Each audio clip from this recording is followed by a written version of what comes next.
everybody. It's Georgia Rose from the Zencuda community, and you are in the Soul Space Monday night at 7 o'clock on Strong Island Television. So I am actually recording from my home again this week because what has happened now? Well, it's been quite a week. As you guys know, we had all of those planets going into Aquarius, new emerging energy, and we've had Uranus in play and Taurus and a lot of activation in my own personal chart. And so I am now on crutches. Yeah, great. Uranian moment, if ever there was one. Just completely stumbled over my own feet at home, and my knee is completely messed up. But hopefully it'll be a quick recovery. I'm going to the osteo today. So I couldn't drive myself to the studio, and I just felt very tired, especially because I had the flu the week before. And so here we are in the soul space, and I am so grateful because I get to spend some time with all of you and also just count my blessings. I woke up this morning and Alexa told me it was going to be 50 degrees out, and I was like so happy about that. The morning dove has come back, and every morning I hear him cooing, which is a beautiful sign of spring.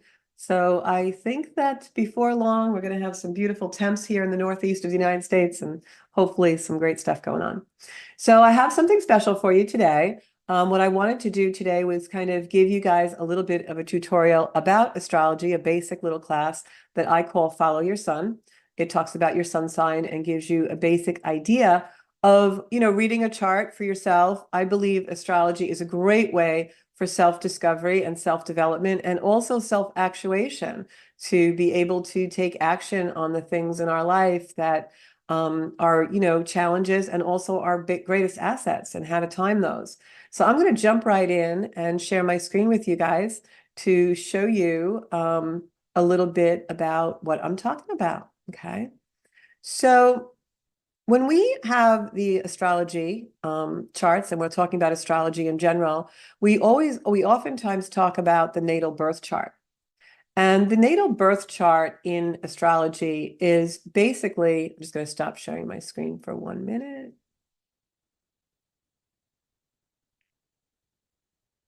Okay. And so I'm just going to explain about the astrology chart. So when you go for a reading and you want to do a basic astrology chart, many times what we're talking about is your natal chart. The natal chart is where the planets and everything in the sky was when you were born. And so when you look at a natal chart, what it's really looking at is your map, your roadmap of your life and your karma and the things that are your best attributes. And so, and also where your challenges are going to be. So it's a really great way and a great tool to not only make plans for, your life choices and your life decisions, but it's also a great way to understand yourself and why you are the way you are and certain things that are really unique about you.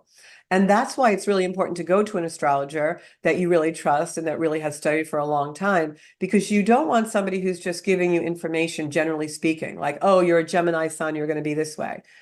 I'm going to give you some general information today just for the explanation of charts and a teaching method, but you want to have information that's individual about your chart that's going to help you the most. And that's why you really want to go to a professional astrologer and make sure that you're going to somebody you really trust.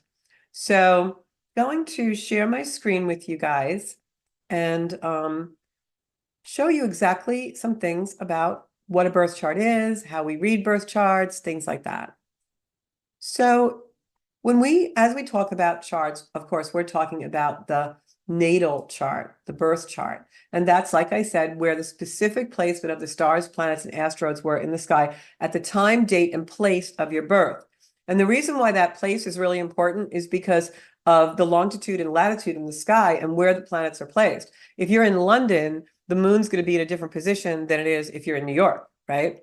And then that chart gets divided into 12 signs and 12 houses. These are known as the archetypes of the zodiac, and they represent the qualities and a certain area of life for you. So I'm going to explain that a little more. So when you look at the signs, planets, and houses, what you're really looking at is the 12 signs of the zodiac represent your personality traits. Aquarius, Gemini, Capricorn, they all have different archetypes that play into your personality. And then we have 12 houses of the zodiac, which represent areas of life. And those 12 houses are like a pizza pie broken into slices, which I'm going to show you on a chart in a minute. And that represents an area. Like the first house is the house of self and who you are becoming.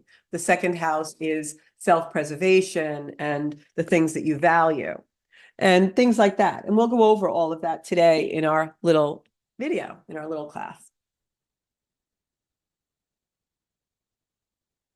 So this is what a natal chart is going to look like. It might look a little different depending on what software you use. I use the Pofri method of houses, which you don't really need to know about right now, just for basics.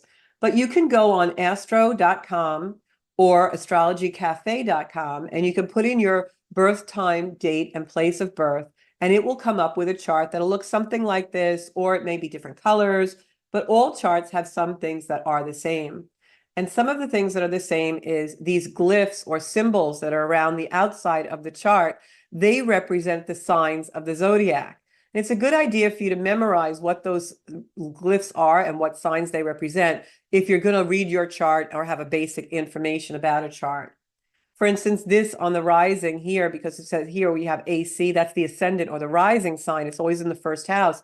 This is the Libra symbol. So this person is a Libra rising or a Libra ascendant. And you can see that's written up here, Libra ascendant on the chart. So these outside glyphs or symbols are what the house's sign is. And then each one of these divisions, these wedges that looks like a pizza pie is a house. And you can see they're numbered from 1 to 12 because there are 12 houses in the zodiac, 12 signs in the zodiac. The signs represent personality traits. The houses represent areas of life. For instance, a first house Libra is here because this is the first house and the sign in it is Libra. Many times we have more than one sign in a house, and that's because as the degrees of the house or the further along the house is, the personality trait or the wisdom or the archetype of that house will change. These are the 12 zodiac signs and the symbols or glyphs, as we like to call them, of what each sign represents. And you can see the date of time of the year that each one of these represents. And oftentimes we have what are known as cardinal signs, Aries, Cancer, Libra, which actually start off the seasons, spring, summer, fall. Capricorn starts off winter. And here are some of the key words for the 12 zodiac signs. And these are very broad, just descriptive words that give you an idea of the archetype of that particular sign of the zodiac. And it'll also give you a little bit of information about, well, gee, I'm a third house Capricorn. What does that mean? Well, the third house is our communication style, the way that we communicate. So if you're a Capricorn, you're going to be very straightforward. You might be stubborn, but you're also very loyal. So that gives you an idea of what your personality is and what your chart is symbolizing for you. So you see how it works? But what I will say is that the most important way to learn your own chart and understand the archetypes or the symbols and the signs of the zodiac is to feel them, have an understanding of what their emotion is, what they represent. And then when you look at your chart, you're going to be able to see exactly how they're different for you.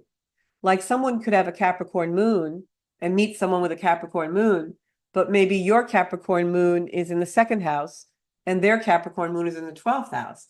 So it's going to be representing completely different things in the chart, even though you may have some of the same traits. And that's why general astrology, those memes you read on social media or those videos you watch on YouTube that are very broad and general, unless you understand your chart, they really don't apply or mean anything to you. And then we have the 12 houses, which represent an area of life. And each of the 12 houses has a natural sign in respective order. That's what we call the natural zodiac. The natural zodiac always begins with the sign of Aries, which is the first house. Taurus is the second house, etc. So some fall on important angles known as the MC and the IC. The MC is going to be your career occupation direction, and the IC is the way that you seek security and family. So the natural zodiac always begins with the first house, which is Aries. But that doesn't mean you're a first house Aries. You may be, but because of the time, place, and day that you were born, you're going to probably have something different in your first house. And that's why zodiac and your own personal natal birth chart is so important to interpret. So this is a kind of a very broad idea of what the houses represent. And awareness of self is the first house. What we value is the second house. Your immediate environment, your siblings and communication, your neighbors is the third house. Your fourth house is family, security, home. Your fifth house is kids, creativity, and fun, lightheartedness, sex. Sixth is your daily routine or your daily life. So, for example, Virgo is a lot about health. So if you're a sixth house Virgo, your daily routine is going to be a lot about health. Seventh is your relationship sector. Whenever I do a reading, people are always interested in that seventh house for relationship and marriage. That's how we relate to the world and our awareness of others. The eighth house is sex, death, and transformation. The ninth house is travel and education. The 10th house is your career and your power status, how you're seen in the outside world. The 11th house is friends, groups, and goals. The 12th house is your soul house, your spiritual, your transcendence, your transformation in this lifetime. So you can see how if you start to apply those archetypes that we had a few slides ago and these key words to where they are in your chart, in your houses, once you understand the glyphs, right? Remember, in the chart, we've got these symbols on the outside of the chart representing each one of the 12 houses. And now I've just gone over with you what each one of the 12 houses means. So if you're going to understand your own chart, I would really familiarize myself with these glyphs, these symbols, what they represent, study them. And then you're going to want to have some key words for each one, like Capricorn is hardworking and straightforward. Taurus is sensual and down to earth. And that way, when you look at your chart, you can put it all together and say, oh, well, I have Taurus in my second house. So I'm going to value things that are really down to earth and sensuous. You see how it works?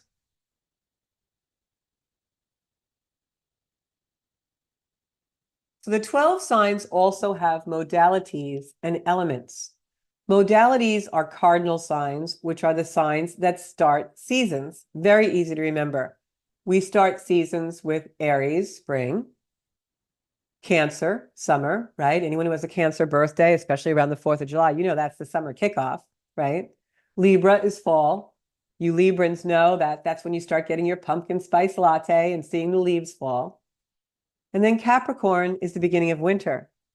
Once Christmas starts to arrive and the weather gets cold, we know those Capricorn energy comes in.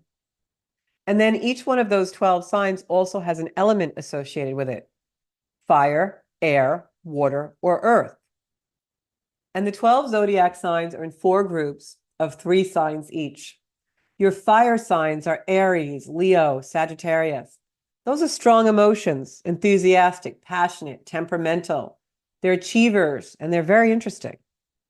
And then you have water signs. Water signs in our chart are where we're going to have more emotions.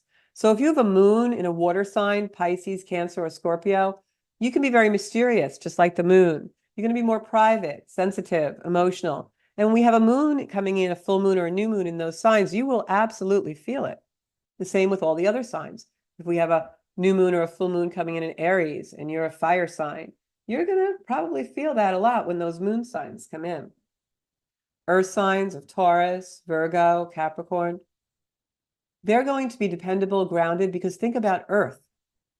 And our air signs, they're going to be more in their heads. Aquarius, Gemini, Libra, they're more intellectual. They think about things. They think about a lot of things. They're powerful, creative, and fun, but they're also adventurous and exciting because they're air. So when you think about the elements associated to the signs, think about what does an actual element feel like? What is fire? It's spicy and hot and warm, and it can be very destructive. It can come in and burn something down, but it can also heat your food and make you warm and keep you alive, right? And then if you think about water and the water signs, water is definitely emotional. Our emotions ebb and flow, just like the tides coming into the shore and then going back to the ocean or to the ocean. So, that water comes out to be individuated and then goes back in as unity. So that's the water signs. And where water is in our chart, we're going to want to have a sense of individuation, but we're also going to want to be part of a community, part of something unifying, which is source. We're going to be very connected to our higher power. And think about Earth. What is Earth? It's hard. It's practical. It is dense, right? It's reliable. It's sturdy. It's dependable. So Taurus and Virgo and Capricorn in your chart is going to be where you're very steady and sturdy and where you like to have things that are, you can rest your hat on and you can put your feet firmly on, right? So if you're an earth sign moon, you're going to be someone who likes practicality and finds security in that.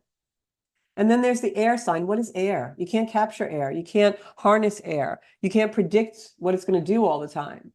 Those are our air signs, Aquarius, Gemini, and Libra. They're powerful and creative and fun, and they have a lot of ideas, and they're, electric and adventurous and exciting, but you can't capture them, right? Nobody puts baby in the corner. So the modalities are the qualities of the sign. They have specific characteristics, the way we define and respond to stimulus and pressure in daily life. So the modalities are part of how we relate to the world and how we relate to other people and how we relate to things.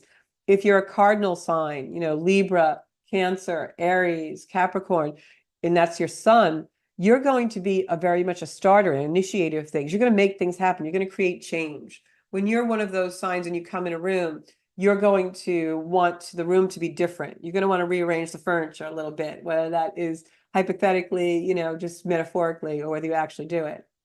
My dad was a Gemini, and my dad also had a lot of cardinal energy in his chart. And my dad was extremely charismatic. We always used to say, when my father walked in a room, the room changed. And that is your cardinal signs. Then you have mutable signs, which are flexible. They're indecisive. They're adjustable. They're resourceful. Mutable signs are, Scorpio, Virgo. Those are people that, are changeable a lot. They change their mind a lot. And then you have your fixed signs, which are stubborn and focused and determined, and they resist change. They're organized. So here's a chart for the element and the modality. Cardinal Earth is Capricorn, Taurus. Cardinal Earth is Capricorn. Fixed Earth is Taurus. If you've ever met a Taurus, think of the symbols. Taurus is the bull, right? Do you ever try to move a bull? You can't move a bull. Bull's not going anywhere unless the bull's ready to go. They are earth. They are stable and they are fixed. They're going to maintain control. That is what they are born to do. But if you're an earth sign and you're Virgo, you're mutable earth. So you're going to adapt. You're here to actually keep adjusting and adjusting life. And you do that through hard work and transformation. If you are an air sign and you're a Libra, you're a cardinal air. So you're going to take that creative initiative. You're going to be really into initiating relationships, meeting new people. If you're an Aquarian air sign, but you're fixed, Aquarius is fixed air. It's determined. It wants things to be a certain way, etc. Gemini is a mutable air sign. Geminis are always, always curious and adapting and adjusting and changing. And then you have your water signs. They're emotional. They're responsive. Their instincts and intuition are very, very deep. If you have a person or you have all water in your chart, you are like a receptor. You're a transmitter. You are just constantly in your intuition. If you're a Cancer sign, you're cardinal water. Your emotions drive you. Everything that you do is emotionally based. It's all about the emotion in relationship. You got to feel a certain way to be secure. If you're a Scorpio, you are a fixed water. Scorpios are emotional, but they're also stubborn. They don't like change. Scorpios want to dig their heels in. What does Scorpion do? It goes and burrows in the dirt, right? Scorpions are very defensive. They defend. And if you're a Pisces, you're mutable water.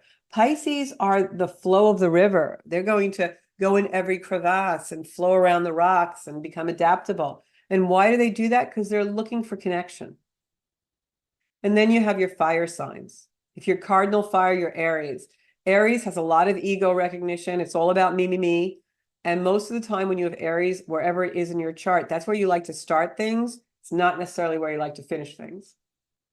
And if you're a Leo fire energy, you're a fixed energy. Leos are the lion. They're routine creatures. They're creatures of habit. They fixate on something and they become extremely intense about it. And if you're a Sagittarian, you're a mutable fire sign. Saggies like to travel and see different things and see new things and stay fresh and new and keep being curious and responsive. So what are complementary elements? People ask me this all the time. I'm a Pisces, I'm a water, my boyfriend's a Leo, he's fire. What does that mean? Well, think about it. These are your planet symbols, so that if you read the chart and you want to know what someone is, But if you think about it, what planets are complementary to each other? Well, I'm going to stop sharing for a moment and talk about that. So if you are a fire sign, right, and your boyfriend's a water sign, what's that going to be like? Well, probably he's going to put out some of your fire or keep trying to. Because what does water and fire do? Water puts out the fire. Unless you put a little oil in, and then the fire can make fire anywhere, right? So water and fire isn't always good. But like I said, individuation is really important. When you're looking at a chart, you want to individuate each factor because it really depends on, is he a water sign, but does he have a fire moon sign? Then it may really, really work. So you really have to look at both charts. And I do something called synastry, which is where you take two charts and overlay them on each other of two people. And it shows you not only what the relationship is, but it also shows you how those people are going to interrelate and relate to each other. It's really interesting. So, just because you're a fire sign and he's a water sign doesn't mean you might not mix. It's general speaking, but it could also mean there are things in your chart that do gel, and it also depends on the planets and the houses they're in.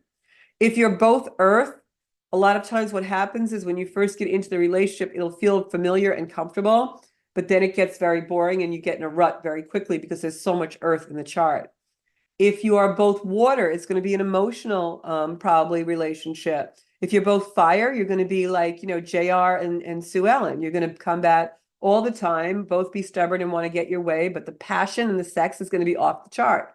So it really depends on your own individual charts, how they come together, and what aspects you all have within them as far as what modalities complement. And that also goes for, people when they're raising children. A lot of times they'll come to me and ask me to do a birth chart for the little one because they want to know how to parent that child. Really, really interesting when you think about the things that you can utilize through the birth chart. It really is amazing. So I'm going to share my screen again and finish my little presentation for you guys.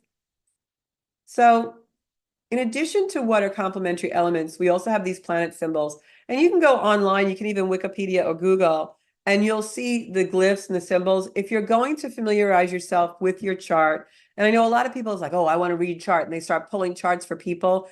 Unless you've studied astrology 10 years, you really don't want to do that because you're going to give misinformation and you're also going to start thinking things that probably aren't true. Why is that? Because it's just like trying to read your own tarot cards. You are going to be looking at that chart through the lens of your own conditioning and belief system, which is not the other person's.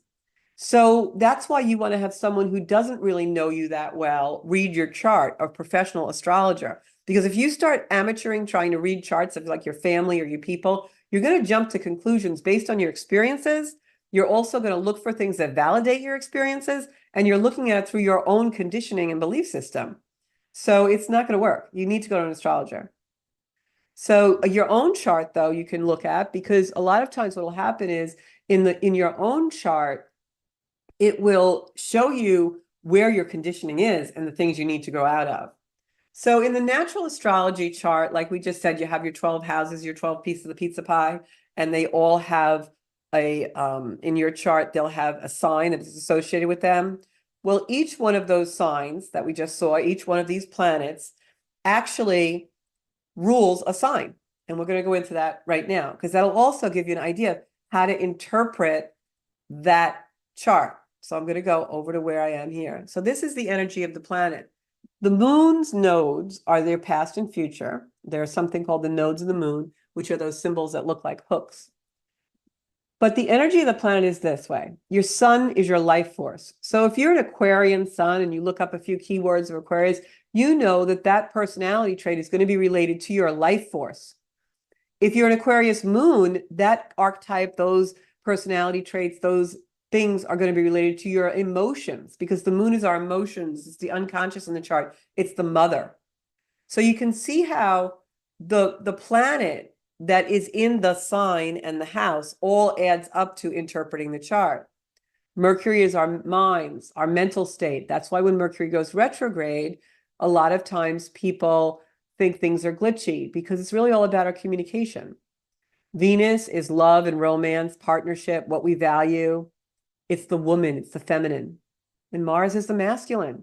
That's why I know there was a book written a while back, Men Are from Mars and Women Are from Venus. It's very true because Venus is and we all have a Venus side. Men have a Venus side as well. That's their feminine side, where they like to romance and partnership and love and values.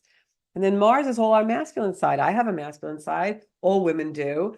Mars can be warlike and aggressive, but it can also be assertive. If you're looking to do something in your life, you want to tune into your Mars because that's where you take action. And Jupiter is our wisdom. Jupiter expands everything. It's also benevolence and luck. It's space, but it's the future. It's our vision for the future. And Saturn is restriction. It's authority. You know, I always use the expression, you're having a pillow fight, watching cartoons as a kid on a Saturday morning, and then dad comes in and takes the pillows away and makes you get in the car and go visit granny. That's Saturn. Saturn comes in to teach us karma and lessons. It's the authority. It's the structures of our life. It's time and it's dense. And then we have Uranus, which is quirky, original, abrupt, lightning, revolution, renewal, electricity. You hear me talk about Uranus a lot on my show and in my videos and social media because Uranus rules Aquarius. And right now we have a tremendous amount of Aquarian energy. And Neptune right now is traveling through Pisces in everyone's chart. So Neptune is transcendence, spirituality, illusion. It's also where we suffer, where we find what the meaning of our suffering is.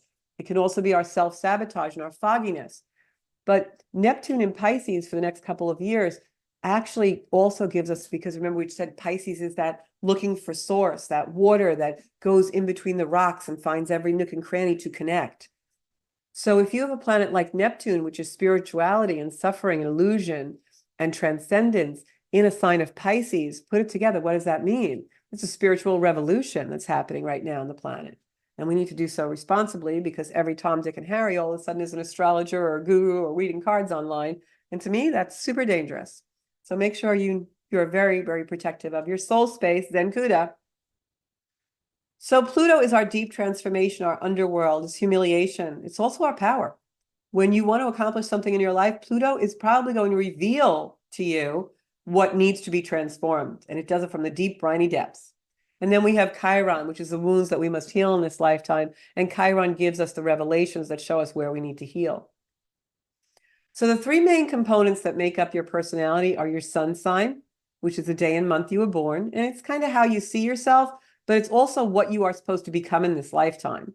Your sun sign in your first house is where your soul comes into the world with the intention of who you are supposed to be and who you are supposed to become.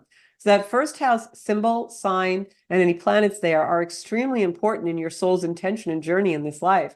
It actually shows you what your soul has incarnated to do as far as your own identity. It's where the soul finds the identity of the soul of your lifetime. Then you have your rising sign, which your birth time initiates. And this is the persona as you are seen by the outside world. And a lot of people look at that first house as their ascendant and, a lot to do with the outside world. But actually, the way that you will relate to everything is the opposite. It's your descendant. And your moon signs change every 2.5 days. And that's how we process emotions. That's why our emotions are constantly changing, because the moon is constantly revolving around the earth. Every 2.5 days, it changes a sign. So that's why if you have, say, a sister or a brother that was born, you're born on February 22nd, and your brother or your sister, your mom is February 26th, you're not going to be the same moon sign. You're going to have very different ways of processing your emotions, even though you may be very similar in other ways. So our sun sign in the birth chart symbolizes the self. It's your personality and your way of being in the world, but it's also the most important planet in your chart. And the reason for that is a couple of things. First of all, when the sun comes into the chart, every other planet, and I'm an evolutionary astrologer, so I talk a lot about the soul and the soul's intention in this life. Every other planet comes into your lifetime, and I believe in reincarnation. This is not your first go around, all right? Every planet holds energy of the past, of past lives, of past soul connection, every planet, except the sun. The sun has no conditioning. The sun is where the soul comes into the lifetime to find the identity in this lifetime. So it has no past conditioning. It has no memory.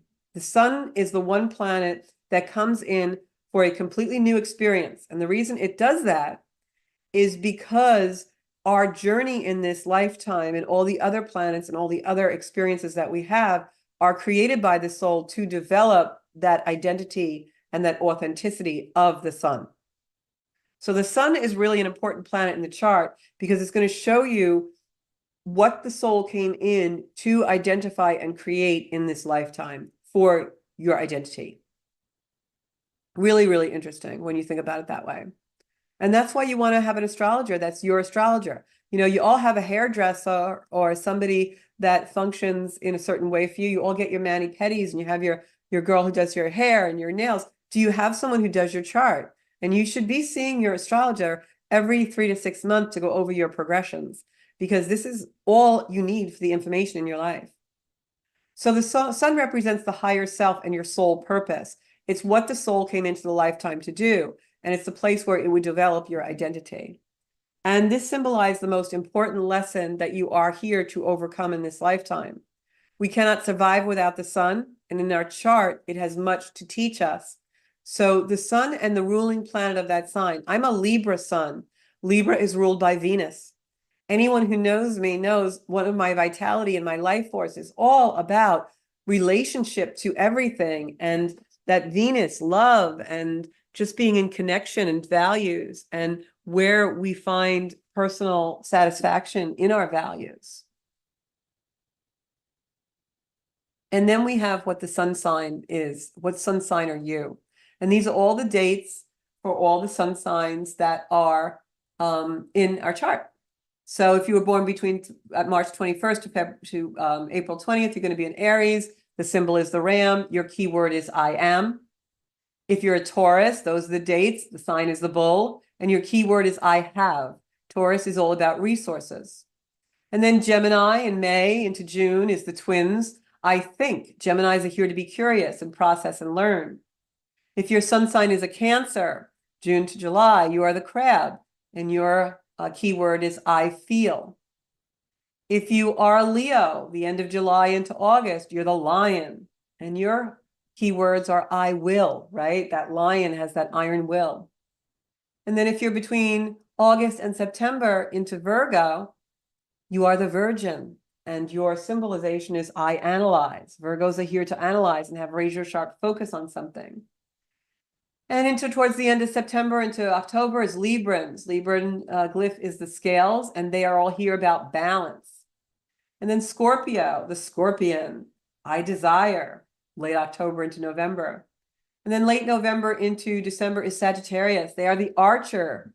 They are the archery. I understand, the arrow. And then late December into January is Capricorn, which is the goat. I use. I like to utilize and strategize. And then late January into February is Aquarius, which is the water bearer. It brings the water. Aquarian is I know, here is the wisdom. And then late February into March is Pisces, which is the fishes swimming in two different directions, because Pisces are here to believe and set up their own values. So the sun in our birth chart gives us our important strengths, most important strengths, and it's also a placement indicates the main lesson we must learn in order to progress into our full potential. So what you want to do in your birth chart is look at where your sun sign is, which house your sun sign is in, what does this house rule, right? You look at that chart, you're going to get your birth chart down from astro.com or Cafe Astrology.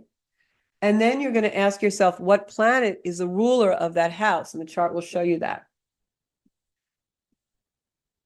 And you could also come back to this video and use it to help you analyze the chart. So opposites also attract, and many times during the course of our life, the universe will bring opposing energy into our experiences and situations to teach us to focus on the lesson that our sun represents. And most of us fail to understand this, so we keep repeating the lessons. But by focusing on the strengths of your sun, you can really understand what your lessons are in life and what life has to teach us. And this can really, make the lessons come more quickly. So another reason to get your chart analyzed. So astrological opposites are Aries, Libra, Taurus, Scorpio, Gemini, Sagittarius, Cancer, Capricorn, and Leo, Aquarius, and Virgo, Pisces.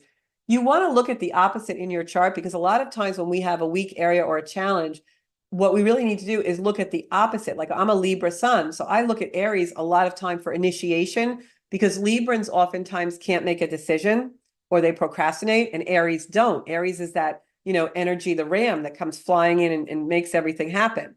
So I sometimes will really bring in Aries energy. So you really want to look at where the opposites are in your chart so that you have an idea of what is the energy I need to balance my sun sign, right? Taurus, Scorpio. Scorpios are very passionate and fiery. And even though it's a water sign and they're also very possessive, they're sometimes impractical. And Taurus is very practical. Same with Gemini and Sagittarius. They're both curious signs, but Sagittarius brings it into the metaphysical, and Gemini is very much the physical communication. Cancer and Capricorn. Cancer is the emotion, and Capricorn is the stability. Leo is the fire, and Aquarius is the air, the knowing, right? And then Virgo and Pisces. Virgo is the stability, the detail, and Pisces is, the flooding, the out in the ethers. So the lesson of our sun is to accentuate the positive and eliminate, or I would really use the word integrate the negative into your life. So here's a little bit for each of you, and this is almost the end of the presentation. Then we're going to do something else here today on this little space. But Aries is the ram. And so Aries is the energy. It's a fire sign. It's ruled by Mars. It's a cardinal sign.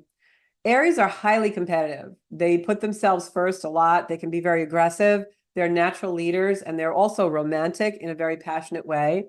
But Aries is also an energy you can use for assertion, to widen your focus and broaden your skills. So the lesson of Aries is, learn to lead with your heart, not charge in head first. That would be your life lesson if you're an Aries sun. If you're a Taurus sun, the bull, it's a fire sign. It's ruled by Venus. It's an earth sign. Taurus is stable, materialistic, stubborn, determined, productive, devoted, sensual. Those are some of the key words for Taurus. And it's going to be different individuated in your chart based on what house your Taurus sun is in and what other planets are involved. This is a very general reading. But because Taurus is that stability, they can also be kind of materialistic. And Taurus's lesson, because they are the bull I have, is you can't always get what you want, but you will get what you need. So focus on your resources, not your desires, Taurus. And then we have Gemini, which is the twins. And Gemini is an air sign. It's ruled by Mercury, and it's mutable. And some of the key words for Gemini are articulate, youthful, restless, cunning, flighty, sometimes unfaithful. But to be fair, Geminis are just curious. They're curious people. Geminis are so curious, and that's why they are also very knowledgeable about a lot of things. But that curiosity is brought to give them wisdom. So if you are a Gemini sun, remember, communicate with your soul, not just your mind. You want to really drop into that heart energy. If you're a Cancer sun, you are the crab. And you're a water sign, you're ruled by the moon, and you're a cardinal sign. You're very nurturing. You like to be nurtured. You like to touch and feel. You're very devoted. Once someone is in your heart, you don't let them go very easily. But you're also easily wounded, and you can be moody. Cancers sometimes hold a grudge. They like to go into their shell. They have trouble letting go of things. They're very family oriented. And again, this is a general reading. Where Cancer is in your chart by house and any transits and planets is going to be different for everybody. But Cancer is the crab. So Cancer has to remember home is where the heart is. You don't go into the shell that's on your back for security. You go into it for sustenance and provision and strength and power. So try not to be so moody. And Leo, the lion, is a fire sign. It's ruled by the sun. It's a fixed sign. It's generous. It's creative. It seeks recognition. Leo is very egoic at times, especially if they're unevolved. They can be dramatic and bossy and intolerant. They're very good leaders. But Leo, can be a lion that goes out and is destructive and kills and gets food, but also someone who's very protective. So Leo is I will, and Leo's lesson is the power of love must be greater than the love of power. Use your heart, right? And then we have Virgo, the Virgin, which is ruled by Mercury. It's an air sign. It's mutable. Virgos are critical. They're overthinkers. They're hard workers. They're also very much creatures of service. They're here to be of service to the world. And they're analytical and diligent. Even though Virgo, also wherever Virgo is in our chart, is very critical. It's where we self-criticize. Virgo suns, depending on what house, of course, are very diligent. They're hard workers. They're taskmasters. They will stay over and do the overtime when the rest of us want to go home. So Virgo is I analyze, and Virgo is here to see the beauty in this perfectly imperfect world, because that self-criticism and that criticism will have a tendency to prevent Virgos from seeing the perfection and imperfection, right? A snowflake is not perfect, but it's gorgeous, right? Things that we have, our uniqueness and our individuation makes us beautiful. And then we have Libra, which is the scales. Libra is an air sign. It's ruled by Venus. It's a cardinal sign. It is balance and diplomacy. It's logical, it's analytical, it's indecisive sometimes. I know I'm a Libra. It can be creative, flirtatious. It loves beauty and loves to avoid conflict. So now Librans try to find balance in everything, and that's why sometimes we can procrastinate if we're a Libra sun. And the reason for that is because we want everything to be perfect before we do it. And the lesson of Libra is I balance. But the harmony of the balance isn't in waiting for things to be perfect or waiting for the relationship to be balanced. The harmony of balance in the Libra sun is found within you and your relationship with yourself. So Librans spend a lot of time looking for balance in others and in relationship, but the way they're going to find balance is within the relationship with self. And a lot of times when I have a Libra sun who's having trouble finding balance come to me for a reading, I'll suggest they spend some time in their own company or some time or a period of time alone, really balancing their own relationship with themselves, because inevitably that's what you bring out into the world. And then we have Scorpio, the Scorpion. It's a water sign ruled by Mars. It's a fixed sign. So if you have a Scorpio sun, you're going to be a very warrior type of energy, warrior. You're going to have courage. You can also be very blunt and forceful. Scorpios, don't fool around. They say what they need to say. They can also be very secretive, emotional, intuitive, jealous, passionate, and obsessive. All great qualities, right? I'm a Scorpio moon, and what I will tell you is Scorpio energy gives you the ability to really go deep and go into the dark and reveal and bring out things that need to go into the light. That's the best use of a Scorpio sun. Scorpio is also very passionate and courageous. So you want to use it for that. And try to steer away from that passionate, secretive side, because the lesson of Scorpio is I desire, but miracles and transformation are nourished in love and light, not darkness. So don't burrow too deep. Scorpios will go deep, do their work, and then come out and bring it to the masses. That's a typical Scorpio sun. But they got the stinger. If you are a Sagittarius sun, depending, of course, on what house and what other things are in your chart, you are the archer, the arrow, right? You have to pull something back in order to aim forward. It's a very future-oriented sign for a sun sign. It's fire, it's ruled by Jupiter, which expands everything, and it's mutable. So you're a partier, you're outgoing, you love to be around people, you're funny, you have a good sense of humor, but you're a blurter. You just blurt things out, and then people are like, what the hell do they mean by that? But you're also the philosopher, and you sometimes can be irresponsible. Sagittarians like to play, but it depends on what else is in your chart, of course. And Sagittarians always have to be a little more careful because we have a tendency, Sagittarians have a tendency to become distracted easily. But Sagittarius is the sign that really comes here to find their beliefs and their truth. Sagittarius is all about the truth. You're going to pull things back and aim that arrow at the truth. And Sagittarius is the archer. I understand. And what I will say, the advice for a Sagittarius sun is keep your aim true. Look within for what really resonates. Don't just aim at something because it's the consensus or the masses are aiming at it. And then we have Capricorn, which is the goat. And it's an earth sign. If you're a Capricorn sun, you are ruled by Saturn. It's a cardinal sign. It begins winter. Capricorn is ambitious and goal-oriented. They're leaders. They're serious. They're reserved. They're rigid at times. They can be very practical, prudent. They like status and they like respect. If I had to use one word for Capricorn energy, it's strategic. They're very good strategists. However, we always talk about the mountain goat and how Capricorns like to climb. They're going to be really good in their job. They're going to want to advance. But Capricorns are also here not just to advance and get materialistic things and strategize for that and be good bosses, but their real reason they're here is to get to the top of that mountain so that they realize there's a lot more to life and life has a lot more meaning. So the lesson for the Capricorn is what lies at the mountaintop is not the deepest satisfaction. They'll climb to the top of their trade or their profession, and they'll get all the accolades, and then they'll go home and say, something's missing here.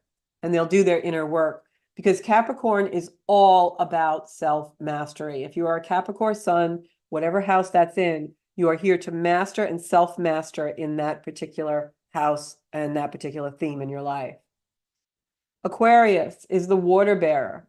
And Aquarius, I think there's a, it's ruled by air, it's ruled by Uranus. We have a lot of Aquarian energy in play now. There's a couple of videos on my social media all about the Aquarius full moon we just had and the Aquarian energy coming in. You really want to look at those. It's ruled by Uranus. It's a fixed sign. It's quirky. It's detached. It's humanitarian. It's organized, intellectual, loyal, pensive, and can be a little contrary because Aquarians can be a little bit disembodied or detached. But the thing about Aquarians is universal love has no limits. So not only are we at a time when things will be very disruptive because Aquarius energy comes in to decentralize and disrupt something in our life, break it apart so we actually go to a higher ground with it and individuate. And I have, like I said, videos about that if you want to know how that will affect you. But the other side of that Aquarian energy, that water bearer, it brings life, and love has no limits. And then the last sign of the zodiac is Pisces. It's the fish. It's water. It's ruled by Neptune. It's a mutable sign. It's sensitive, kind, compassionate. It's also escapism. A lot of times, if you have a lot of Pisces energy in your chart, you're going to be prone to escapism or addiction or fantasy. They can be secretive. They also, Pisces are very much a martyr syndrome. If they are not evolved, they want to do so much for everyone because they just want that connection. They seek that. So the lesson for Pisces is, I believe, it's all about finding source. And for Pisces, the light you seek is divine connection. So you have to remember when you dive deep for those connections, Pisces, you want to come up for air. All right. So there are a lot of factors that affect your chart, but that's just some information basically on the sun sign, how to find it and work with it in your chart, and how to really understand how the sun plays into your chart and what your soul has come here, what the purpose of your soul is really in the sun, and how to individuate that and make that part of your identity in your lifetime. So if you want a personal reading, you guys know where to find me. Thank you so much for tuning into the Soul Space every Monday at 7 o'clock. I am going to pull some cards now just for the general energy and the collective. Let me get my cards.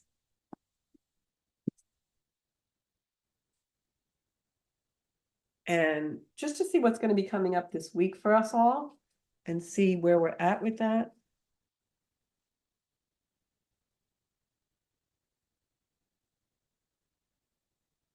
And remember, you can find me on Soul Space on Facebook. You can find me on Zenkuda on YouTube. And you can also find me on Instagram at Zenkuda Official. So I'm going to shuffle these really, really good because I feel like we've had a lot of energy. That full moon in Aquarius was absolutely like packed a wallop of new energy. And this week we are integrating all of this new energy. And boy, and I have quite a few experiences, not to mention the fact that I'm on crutches. Okay, so first card I pick is the Two of Swords. The Two of Swords in the tarot deck is a card that reveals something. You have the moon here, and I was just talking about that Aquarian moon. It reveals, see, justice is blind, right? And the two swords going in different directions, and there's all this water and emotion behind. This is indicative of change coming, but something being revealed. We are all getting revelations now. We are all, because of all the Aquarian energy that we're feeling in our lives, we all have a lot of energy coming in that is going to bring things up from the depth. Pluto's in Aquarius. It's going to bring things up for our higher good. Next card I pick is the Fool card. So we're all going on a journey. All right. The Fool card, as you can see, the Fool is all packed for a journey. He's got his little thing, right? And then he's got this flower in his hand, symbolizing new growth, new things. What do you need to grow away from, grow out of? And he's about to take the leap of faith and step off the cliff. You've got all this beautiful golden light and the sun. We were just talking about following your sun, right? So this is all about individuating yourself, allowing what's coming up from the depth, allowing what's being revealed to you. Where do you need to make changes? What are the conditioning? What are the things that you're bringing forward in your life that you don't need to, that you need to change and grow out of to create new things on your journey? Take that leap of faith and come off of the cliff. Do it. And the third is the Ten of Swords. The Ten of Swords is self-persecution. There are things that are weighing you down and holding you down. Okay. You need to take quiet contemplation for the next card, which is the Page of Wands. Because in quiet contemplation, if you go on your journey, right, which will reveal things to you. It's telling us a story.